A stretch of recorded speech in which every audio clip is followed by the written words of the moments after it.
My name is Jim, and I'm a TV holic. If that's a thing. If not, it is now. I live alone, so I watch a lot of TV. I love watching TV. TV is my go-to recreational activity. And with the onset of the quarantine, I've been able to exercise this hobby even more. I want to be clear, I don't consider this an addiction. I am a connoisseur. And I'm not a fan of that stuff they put out now. I think procedurals are boring, and I don't watch reality shows. That's right, I could care less what talent America's got or what color bikini Kendall Jenner is wearing this week. I love the old shows, from when I was a kid. Shows from a simpler time. I actually thought watching those shows would be therapeutic. Like going back and being nostalgic would be a good way to get away from all this weirdness and help me decompress a little. But as I went from show to show, I started to realize just how many episodes from the 70s and 80s used a pandemic as a plot line.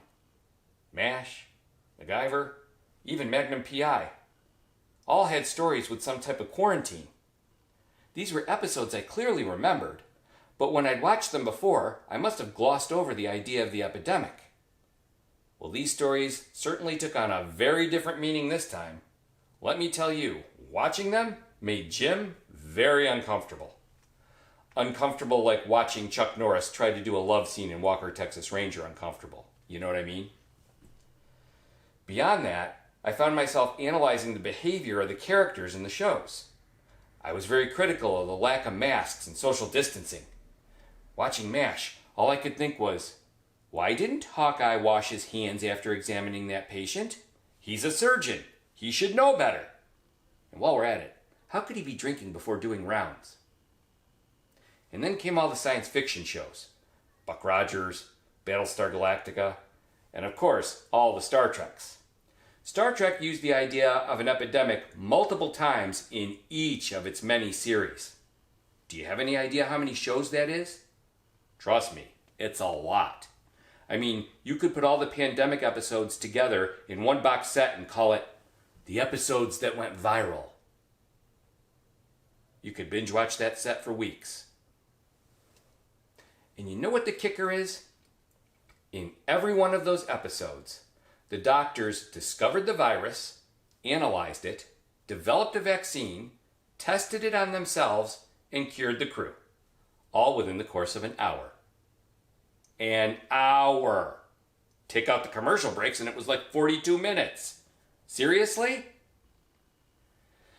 I started daydreaming about the possibility of Dr. McCoy curing COVID-19.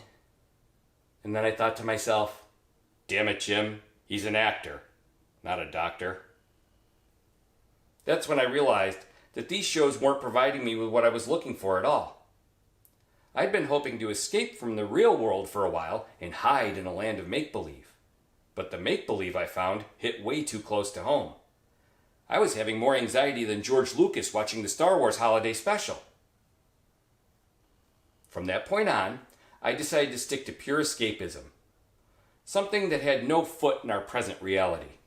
Something like Gilligan's Island. Yes, that simple story of 7 castaways shipwrecked on a tropical island.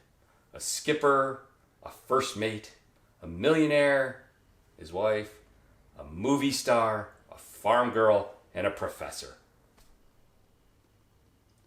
A professor. A scientist.